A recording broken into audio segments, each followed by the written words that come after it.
Olá, tudo bem? Que bom que estamos reunidos aqui em mais essa oportunidade para estudar, para refletir, para aprender um pouco mais sobre essa doutrina que tanto nos esclarece e, acima de tudo, que tanto nos consola.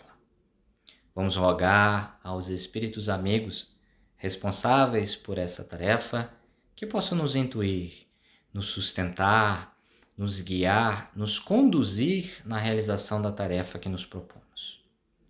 O tema de hoje é um tema bem interessante, bastante pertinente a todos nós, porque diz respeito à nossa realidade. Entretanto, antes de ingressarmos no tema propriamente dito, gostaria de compartilhar com vocês duas histórias que vão nos ajudar a ter um olhar um pouco mais crítico, nos ajudar a ter um olhar um pouco mais diferenciado ao tema. A primeira história é assim: uma senhora conhecida minha, que conviveu comigo e com minha família há muitos anos atrás, em certa oportunidade, chegou para mim apavorada, desequilibrada com um acontecimento que havia surgido na frente dela, né? Que foi mais ou menos assim. Ela estava voltando para casa, no meio da tarde, final da tarde ali, né? E em uma praça, bem próximo ao apartamento onde ela mora, ela teve a impressão de ter visto ali uma pessoa que era muito parecida com o seu avô. Então, ela foi se aproximando com a ideia de tirar a limpo a sua desconfiança. Até que em determinado momento ela chega tão próximo da pessoa que ela consegue ter certeza de que não era alguém parecido e sim efetivamente o seu avô. E essa confirmação se estabelece quando ela percebe que na mão do seu avô estava um objeto ao qual ela e o seu avô tinham uma proximidade muito grande, que era uma caixinha de música, que afinal de contas, tanto ela quanto o seu avô frequentemente se utilizavam daquele objeto para falar de música e de tantas outras questões quando ela era ainda uma pequena criança. O interessante, entretanto, e que fez inclusive que ela viesse me procurar e procurar um auxílio, procurar um apoio, é que o seu avô havia desencarnado há mais de 30 anos.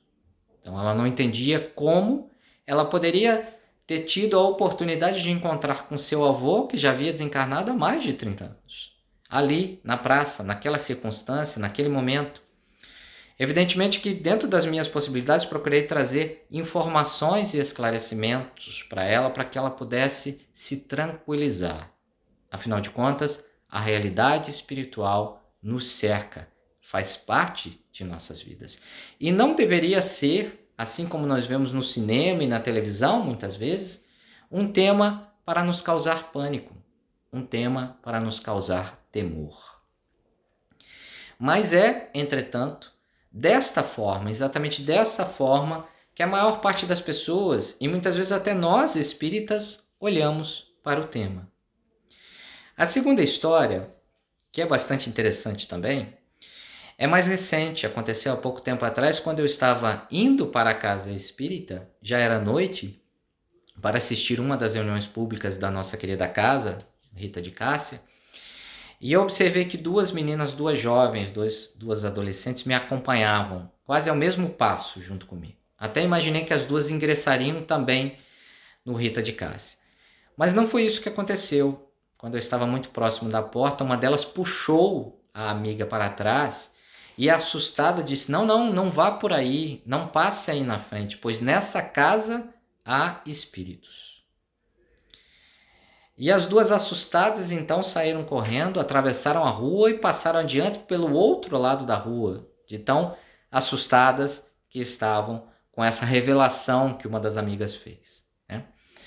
E o interessante nessa história, porque essa história, na verdade, é bem interessante, porque o que me intrigou, o que me trouxe de questões no momento que eu ouvi esse comentário foram: sim, né? A sua amiga está certa, de fato, aqui dentro dessa casa há muitos espíritos. Só que há espíritos também aqui na rua, ao seu lado, ao seu redor. Eu sou um espírito e fico me perguntando também se porventura as duas sabem que também são espíritos. Essa também é outra história que nos ajuda a pensar um pouquinho na forma com que nós estamos olhando e percebendo o tema. Porque a casa nos convidou, na oportunidade de hoje, a vir falar um pouco mais sobre o tema espíritos. Mais especificadamente, lá no Livro dos Médiuns, que é o segundo livro da codificação espírita, no capítulo 1 nós vamos encontrar o tema a espíritos, do verbo existir, ou seja, espíritos existem, é o que Kardec se propõe a perguntar e a responder com o apoio dos espíritos. Lembrando que o Livro dos Médiuns é o segundo livro da codificação espírita que vem explorar o tema mediunidade e vem nos trazer ali informações importantes e valiosas para todos nós.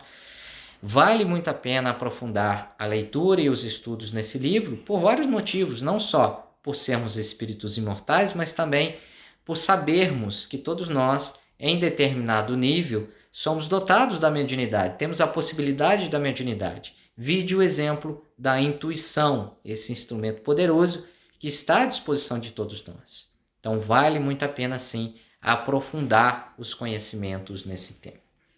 Bem, Kardec nos esclarece, ali no Livro dos Médiuns, quando começa a falar um pouquinho, do tema a espíritos, que é infrutífera qualquer tipo de discussão que nós nos propomos a fazer com um indivíduo, qualquer que seja, que não acredite em pelo menos 3 premissas, 3 condições básicas. A primeira delas, na existência de Deus, a segunda, na existência de uma alma, e a terceira, na imortalidade desta alma. Até em razão das consequências morais que isso repercute, em saber que existe uma alma e que essa alma é imortal. É nessa mesma linha que nós nos propomos a fazer 3 perguntas, para irmos trabalhando um pouquinho melhor o tema a espíritos. A primeira delas, o que é o homem? Vamos pensar juntos um pouquinho no que é o homem, um conceito que é conhecido por nós indivíduos, o conceito aqui da parte material, e o que a espiritualidade vem nos esclarecer a respeito deste mesmo conceito. Para logo depois já ingressarmos um pouco mais no conceito de espíritos, o que é os espíritos. Ou seja, em um primeiro momento vamos entender o homem, logo depois vamos entender se de fato esses espíritos existem, para que então num terceiro momento nós possamos entender se de fato os espíritos existem e o que eles são.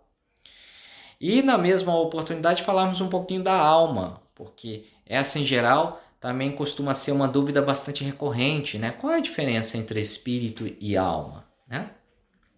Para por fim nós falarmos também da sua localização, Se nós chegarmos à conclusão aqui que os espíritos existem efetivamente, o que eles são efetivamente, Onde, portanto, eles estariam? Em que local eles estariam?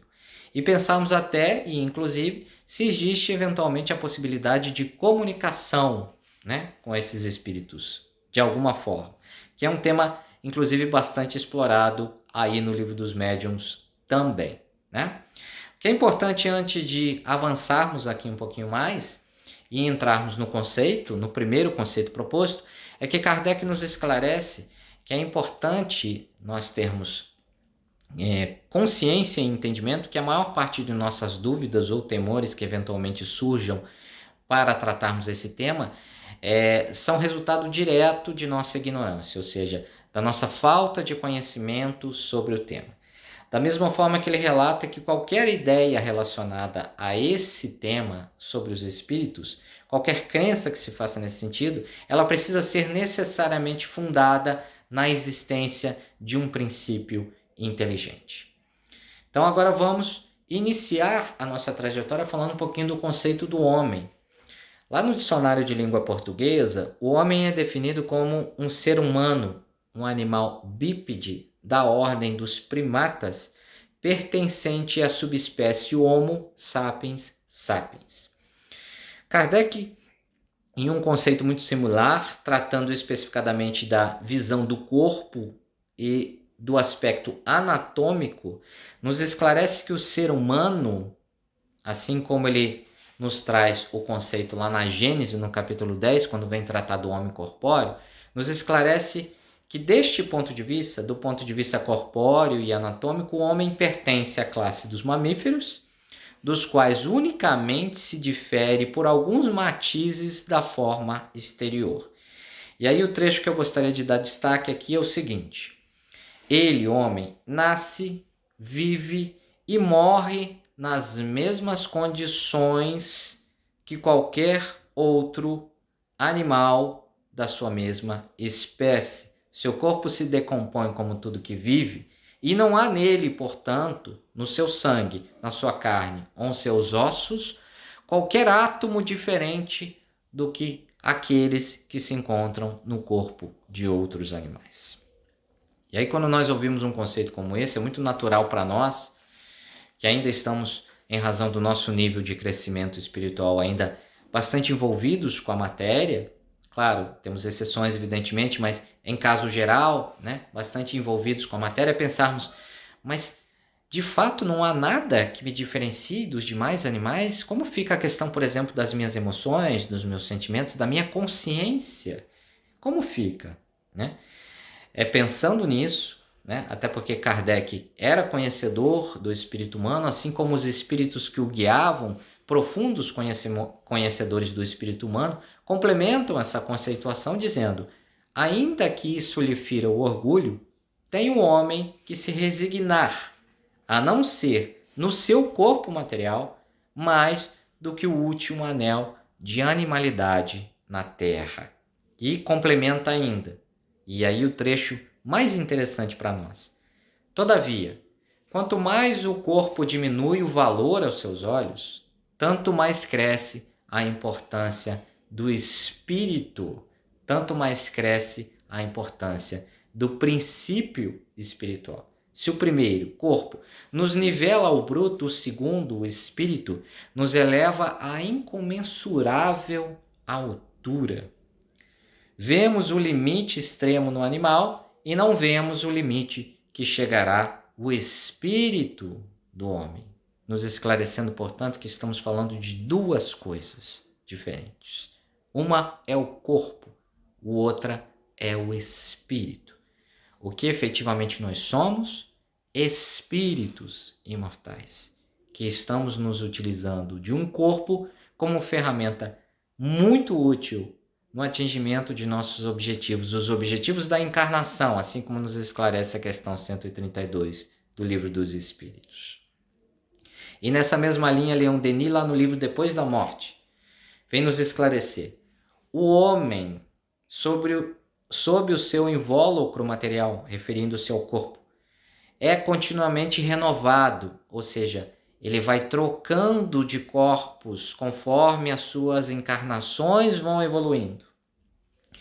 Conserva, ou seja, o homem, que é em essência o espírito, conserva a sua identidade espiritual.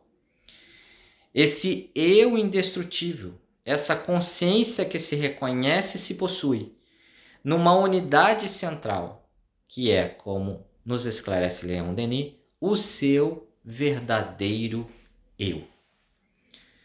Portanto, meus amigos, minhas amigas, o que efetivamente nós somos? Espíritos imortais, que estamos temporariamente neste corpo orgânico para dar conta das nossas necessidades espirituais nesta encarnação. Mas já passamos por corpos anteriores, nas existências anteriores, nas encarnações anteriores, e provavelmente passaremos por muitos ainda em nossas encarnações futuras. Mas nós somos espíritos imortais. Então, quando olhamos na frente do espelho e vemos esse corpo, este corpo não representa a totalidade do que nós somos. Nós somos muito mais do que isso. Nós somos espíritos imortais. E ainda nessa mesma linha, e para fechar o assunto, esse primeiro item, Kardec vem nos trazer de maneira muito clara, lá no item 3, também do Livro dos Médiuns, ainda dando sequência ao tema a espíritos, nos esclarecendo, portanto, de maneira palpável, a existência dos espíritos e a relação que esses espíritos têm com os seus corpos orgânicos, quando ele nos diz: o espírito possui um envoltório semimaterial, seu perispírito. E este é tema para uma palestra inteira, por isso não vou me alongar muito nesse item. Este envoltório semimaterial, que tem a forma humana, constitui para ele um corpo fluídico, vaporoso, que, embora invisível para nós em seu estado normal, não deixa de possuir as suas propriedades da matéria. O espírito, e esse é o trecho que eu quero destacar, não é, portanto, um ponto, uma abstração, mas um ser limitado, a qual falta apenas ser visível e palpável para ser igual aos seres humanos. Os espíritos, portanto, existem. E somos nós. Eu, você, cada um de nós. As duas adolescentes que fugiram da casa imaginando que ali encontrariam espíritos, são espíritos imortais. E são cercadas de espíritos imortais, ora na condição de encarnados, ora na condição de desencarnados. E na primeira história que nós relatamos, da senhora que eu comentei, ela, espírito imortal, encarnada, teve a oportunidade de ter um encontro, por suas razões, também não vou me alongar muito nessas explicações, com um espírito imortal desencarnado, sem o corpo material. Em circunstâncias bastante específicas, é claro, mas teve a oportunidade deste contato. Nos revelando, portanto, amigos, amigas, que os espíritos existem e que somos nós. E que assim como os espíritos desencarnados que nos cercam, nós também, quando perdermos esse corpo orgânico, nos tornaremos espíritos desencarnados, mantendo conosco esse invólucro semimaterial, que é o perispírito, mas nos livrando, portanto, do corpo orgânico. Sabendo, portanto, agora que os espíritos existem e que todos nós somos espíritos imortais, vale a pena a gente explorar um pouquinho mais o que é, portanto, o espírito. E aí quem vem nos ajudar nesse sentido é Kardec, também lá no Livro dos Espíritos, que nas questões de 23 a 24, 25, vem nos falar um pouquinho mais sobre o conceito dos espíritos, nos esclarecendo que se trata do princípio inteligente do universo. E uma das questões, inclusive a 24, onde Kardec pergunta se o espírito é, portanto, já que ele é o princípio inteligente do universo, sinônimo da inteligência. E a espiritualidade nos esclarece que a inteligência é um atributo do espírito, mas que ele é, na verdade, muito mais do que isso também. E aí vale a pena nós nos lembrarmos da Trindade Universal, que também é esclarecida, a Trindade que nos é esclarecida aí pelos Espíritos, que nos esclarecem que nossa realidade é composta basicamente de 3 itens: de Deus, do Espírito e da matéria, sendo que esses dois, Espírito e matéria, são criaturas, foram concebidas, portanto, por Deus. E nos esclarecendo, portanto, de maneira muito clara, que o Espírito é uma criação de Deus diferente da matéria, sendo, portanto, essa a realidade que nos cerca. Aí, exatamente nesse mesmo sentido, gente, indo um pouquinho mais à frente, vale a pena nós reiterarmos, portanto, o que é a alma, já que entendemos que o espírito é esse princípio inteligente, é o que todos nós somos, né? E que os espíritos efetivamente existem, o que seria, portanto, a alma. O que nos esclarece Kardec e os espíritos, lá na questão 134 até a questão 150, é que a alma nada mais é do que um espírito encarnado. E que, de maneira didática, isso nos auxilia a entender a condição do espírito. Ou seja, estando o espírito desencarnado, passa a ser nomeado, identificado como sendo espírito. Sendo um espírito na condição de encarnado, ele passa a ser, então, identificado como sendo alma. Mas vale a pena entender que o espírito nunca deixou de ser aquilo que efetivamente ele é. Só que ora ele está encarnado, ora ele está desencarnado. E na condição de encarnado, até por uma questão didática, de diferenciação, chamamos ele de alma, chamamos essa condição de alma, a condição do espírito encarnado. Mas o espírito, que na condição de encarnado está sendo denominado como alma, já vivia, já existia antes de habitar esse corpo. E quando esse corpo orgânico deixar de existir, continuará vivendo, porque este espírito é imortal. E essa é a diferenciação que é importante a gente relatar, né? Aí, seguindo um pouquinho mais em frente, acho que vale a pena a gente falar um pouquinho também do local subscrito, né? Já que a nossa caminhada até aqui nos revelou que os espíritos existem, a nossa caminhada até aqui nos revelou que nós somos espíritos imortais e que estamos habitando um corpo de maneira temporária. A nossa caminhada até aqui nos revelou que os espíritos são esse princípio inteligente, né? Que trata-se de uma criação de Deus e que é diferenciada da matéria, principalmente pelo fato de possuir a consciência de si, né? Os espíritos possuem essa consciência de si, que é uma das grandes diferenciações que ele tem da matéria em si, né? Que a alma em si nada mais é do que a condição de um espírito encarnado, né? Então, já que essa trajetória nos trouxe até aqui, é bom nós pensarmos um pouquinho no local onde esses espíritos estão, já que eles existem, né? Tudo bem que essa questão aqui ela fica um pouquinho mais fácil de responder, né? Visto que nós entendemos que todos nós somos espíritos imortais, é fácil nós imaginarmos, portanto, que esses espíritos estejam em vários lugares diferentes mesmo, né? Mas vamos ouvir um pouquinho aquilo que Kardec vem nos dizer a respeito desse tema, quando lá no item 2 do Livro dos Médiuns ele vem nos esclarecer. Admitindo isso, portanto, a existência dos espíritos, e admitindo, portanto, que esta alma, que é um espírito encarnado, também continuará a viver depois da perda do corpo orgânico, ele terá que ir, esta alma, terá que ir para algum lugar, né? E para onde ele vai? Pergunta Kardec. A crença comum, ele nos esclarece, é de que este espírito vá para o céu ou para o inferno. E aí a obra Céu ou Inferno e também esta obra aqui, Livro dos Médiuns, vem nos esclarecer bastante nesse sentido, com questões tais como: sabendo todos nós que o nosso planeta tem essa forma circular, né?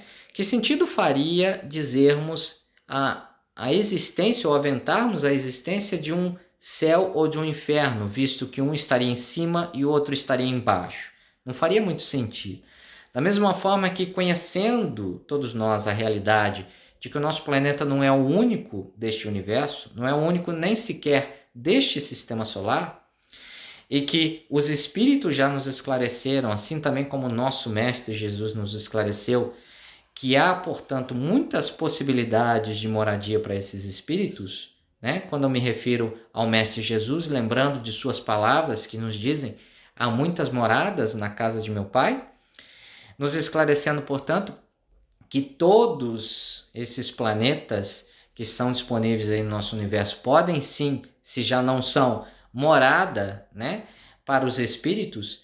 É de fácil entendimento, portanto, perceber que os espíritos têm praticamente uma infinidade de possibilidades de moradia, uma infinidade de possibilidades de local para a permanência.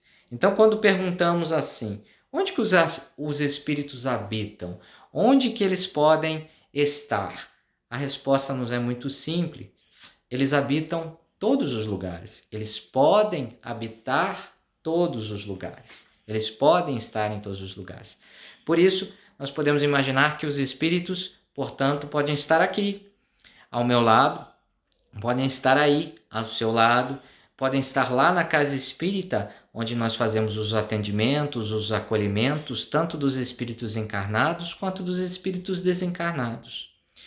E sabendo dessa realidade, vejam como ganha importância em mais esse cenário o exercício e a realização da prece. O exercício e a realização de uma premissa que também nos foi sinalizada pelo Cristo, que é o do vigiai e orai. E quando ele se refere ao vigiai e orai, nós temos um movimento comum, muitas vezes, de entender que o vigiai se refere à necessidade de vigiar ao próximo, sendo que não. A necessidade está em essência, acima de tudo, de vigiar nossos próprios atos e de realizar nossas preces para que cuidemos do nosso caminho de crescimento e elevação também. E por que isso ganha importância? Porque nós entendemos, não só lá no Livro dos Médiuns, mas também na Gênese, quando nós vamos falar de fluidos, lá no capítulo 14 e em tantas outras oportunidades, que os espíritos se aproximam por sintonia, por simpatia. Então, imaginemos o seguinte cenário: se nós sabemos agora que todos os espíritos existem, né? E que eles habitam qualquer lugar e que eles se aproximarão de nós por sintonia, por estarem na mesma frequência, nós precisamos cuidar muito de nossos pensamentos, de nossas atitudes, para que nós possamos sempre atrair para perto de nós os melhores espíritos, as melhores companhias, né? Porque se assim não fizermos, é natural que nós possamos atrair para perto de nós as companhias que eventualmente nós não estejamos desejando.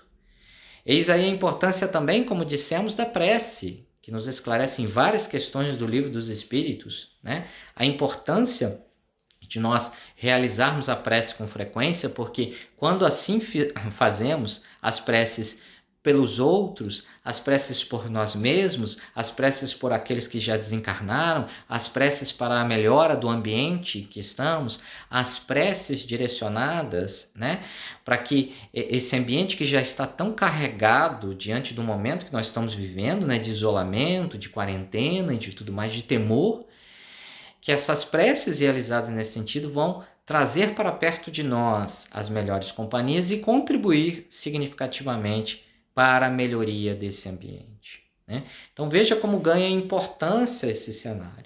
Veja como ganha importância também o cenário de percebermos, na condição de espíritos imortais que verdadeiramente nós somos, como isso se modifica e se amplifica dentro da nossa realidade de vida.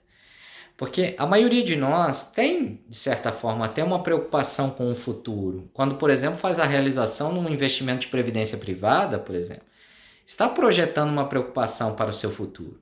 Entretanto, nós precisamos começar a reconhecer que essa preocupação ainda está limitada dentro dos parâmetros da matéria, dentro dos parâmetros de uma única vida.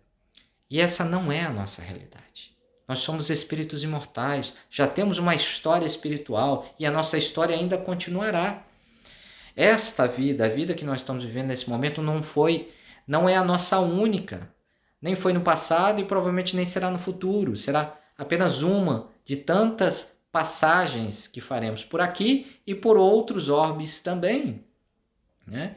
Então, esta perspectiva de única vida, ela precisa se ampliar, ela precisa dar espaço à nossa realidade espiritual. E é nesse contexto que ganha a importância da nossa reformulação espiritual, do nosso burilamento espiritual, de nossa reforma íntima, porque é exatamente este crescimento moral que dará sustentação e credibilidade a esta vida imortal que efetivamente nós temos. Por isso que ganha tanta importância priorizarmos, não esquecermos evidentemente as necessidades materiais, porque elas existem, mas priorizarmos as necessidades do espírito. Veja quais são as repercussões morais de termos consciência efetiva de que somos espíritos imortais. É só analisarmos o nosso contexto atual e percebermos, por exemplo, que quando nos damos conta efetivamente de que somos espíritos imortais, grande parte dos valores materiais que hoje nós carregamos conosco cai por terra. E passam a ganhar importância os valores espirituais, passam a ganhar efetiva relevância as necessidades do espírito. Porque é isso, efetivamente, que carregaremos conosco, assim como nos revela os espíritos na verdadeira propriedade, quando vem nos esclarecer que somente o que nos pertence efetivamente é aquilo que podemos carregar conosco depois que perdermos esse corpo orgânico. Vejam, portanto, nesse contexto, como ganha importância e relevância o entendimento efetivo de que somos espíritos imortais. Bem, já falamos então, portanto, dessa questão do local, e eu gostaria de ler uma última contribuição de Kardec, então, para nós fecharmos esse item e seguirmos para o último, que é da questão da comunicação, né? Kardec, então, fala para fecharmos a questão da localização, de onde os espíritos habitam, né? A doutrina de um lugar determinado para as almas não está de acordo com os dados da ciência, mas outra doutrina mais lógica lhes dá por morada não um lugar determinado e limitado, mas o espaço universal. É todo um mundo invisível no meio do qual vivemos, que nos rodeia continuamente. Então, nos esclarecendo, portanto, que esses espíritos habitam todos os lugares, né? E aí, para fecharmos, vamos entrar então na última questão, na questão da comunicação, que também nos torna um pouco mais fácil imaginarmos a resposta que vamos encontrar, visto que já entendemos que somos espíritos imortais. E nesse sentido, o que nos faz pensar, por exemplo, que nós, na condição de encarnado, não mantemos uma comunicação entre nós, seja presencialmente ou agora, nesse momento que nós estamos, né, virtualmente, né? Mantemos essa comunicação. O que nos faz pensar, por exemplo, então, que quando perdemos esse corpo orgânico, também não manteremos aí essa comunicação, este vínculo. E é exatamente isso que Kardec vem nos falar lá no Livro dos Médiuns, quando ele nos diz: o que é o homem senão um espírito aprisionado num corpo? Por que o espírito livre não poderia se comunicar com o espírito cativo, como um homem livre se comunica com aquele que está aprisionado? Desde que admita a sobrevivência da alma, é racional negar a sobrevivência das afeições? Uma vez que as almas estão em todos os lugares, não é natural pensar que a de um ser que nos amou durante toda a vida venha para perto de nós, que deseje se comunicar conosco e para isso se sirva de meios que estão à sua disposição? Vamos nos lembrar da história que eu contei no início do nosso encontro. E nesse trechinho aqui nós percebemos como faz todo sentido a realização desse contato. Desde que se admita a sobrevivência da alma, é racional negar a sobrevivência das afeições? Uma vez que as almas estão em todos os lugares, não é natural pensar que um ser que nos amou durante toda a vida venha para perto de nós e deseje se comunicar conosco? Meus amigos, minhas amigas, todos nós temos espíritos familiares amigos que nos acompanham, não tenham dúvidas disso. Que participaram conosco de encarnações passadas, que estão conosco, encarnados ou desencarnados, torcendo por o nosso progresso, torcendo por nosso desenvolvimento, torcendo por nosso crescimento. E nesse grupo não estão somente os espíritos familiares, estão também nosso anjo da guarda, nosso espírito guia e mentor, que estão conosco desde o início de nossa jornada aqui, neste momento, nos acompanhando, nos intuindo, nos auxiliando, nos estendendo a mão. E é inocência nossa não imaginarmos que esses queridos amigos não podem nos auxiliar, não podem nos dar um apoio, não podem nos dar uma sustentação. Que fique claro, entretanto, que não é possível que nós nos livremos de nossas provas e expiações, porque elas são importantes para nosso crescimento espiritual. Mas esses queridos amigos estão do nosso lado para nos dar força, para nos ajudar a suportar as provas que nós estamos sujeitos com resignação, com força, com sustentação, para que consigamos sair do outro lado, pelos nossos méritos, vitoriosos. E esse apoio é super importante, nós não podemos ignorar. Em especial em um momento de dificuldade como é esse que nós estamos vivendo, não nos esqueçamos, por intermédio da prece, de pedir o apoio desses queridos amigos, desses espíritos familiares, de nosso anjo da guarda, de nosso espírito guia e mentor. Eles estão, inclusive, ansiosos para nos dar esse apoio, mas nós precisamos abrir esse canal de comunicação.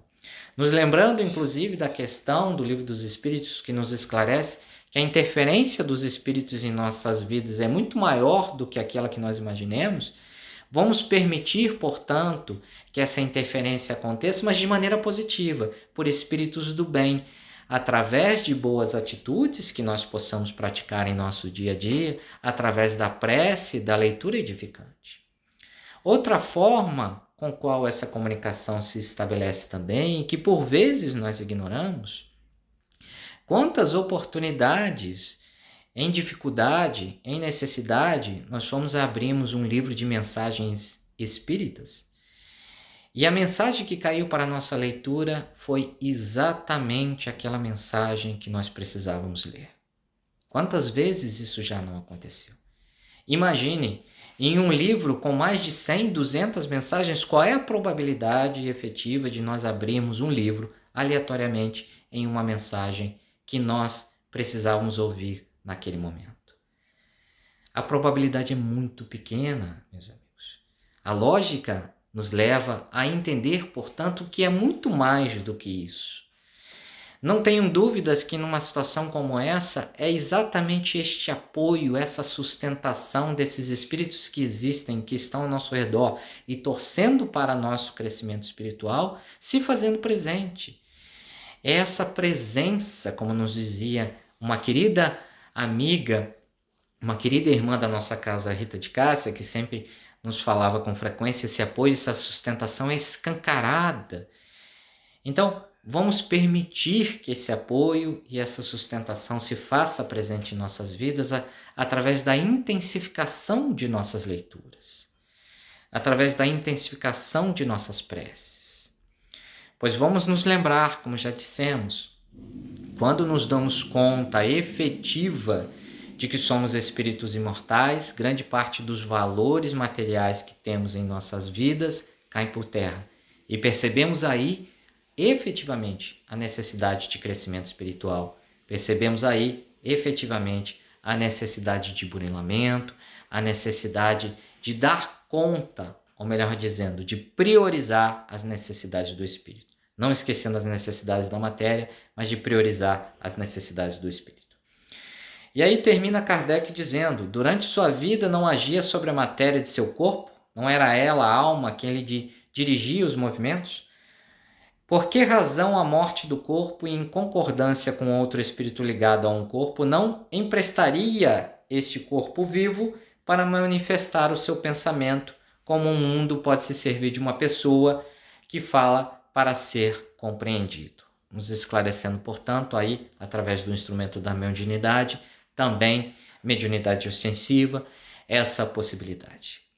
Então, para nós encerrarmos aqui, meus amigos, minhas amigas, que nós possamos, desde já, termos não só a consciência efetiva de que somos espíritos imortais, mas, acima de tudo, que nós possamos compreender os reflexos desse entendimento em nossas vidas, para que a partir daí possamos ir modificando nossas atitudes, priorizando as necessidades do espírito, para que cada vez mais possamos estar seguindo no caminho reto, em direção a Deus nosso Pai, com passos firmes, entendendo, aceitando e sentindo que do nosso lado estão espíritos amigos que torcem para nosso crescimento espiritual. Estão espíritos amigos, assim como está o próprio Cristo, que nos disse, durante a sua curta passagem aqui pelo nosso planeta, na condição aí de encarnado, é claro, que nunca nos abandonaria, que sempre estaria conosco, mesmo diante de todas as dificuldades que nós estejamos enfrentando. Que possamos então, de fato, compreender a importância de aceitar isso em nossas vidas, de caminhar pelo caminho reto, de burilar nossas atitudes, de intensificar tudo aquilo que já fazemos de leituras e preces, para que essa boa companhia esteja conosco agora e sempre. E para que entendamos efetivamente que na condição de espíritos imortais, o que é mais importante na direção de nossas vidas são as virtudes, o exercício e construção dessas virtudes. O que é mais importante em nossas vidas é a conquista dos valores morais que nos levarão até Deus nosso Pai. Obrigado, paz e bem a todos, uma boa tarde.